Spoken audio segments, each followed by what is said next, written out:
This project was a site that hadn't had much love in a few years and kind of all came together with a storm event that really caused a lot of upset within the neighborhood because utility lines went down. Utility companies came in here and took down a bunch of trees. They disturbed the land.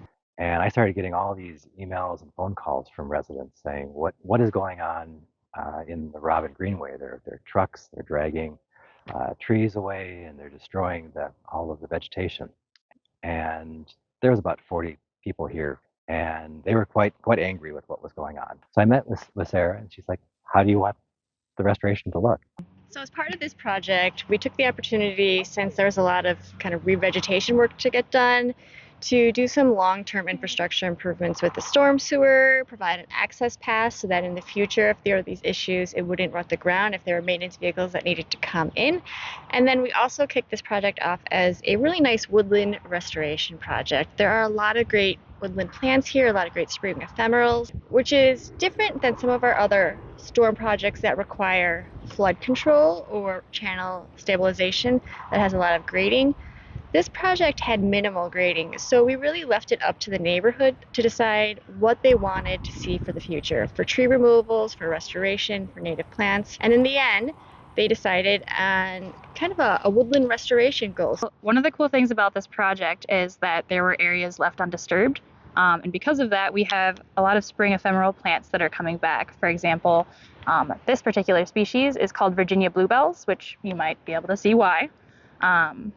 And species like these are really important because they bloom very early in the spring and they provide resources for native queen bumblebees coming out of their nests and needing to make the next generation. So this is Virginia waterleaf, and I don't always see them blooming, so this is a pretty exciting time to find it blooming. But otherwise, they create kind of like a carpet along the ground as a ground cover in woodland areas. Here we have another pretty common woodland flower that blooms nice and early. This is wild geranium, Geranium maculatum.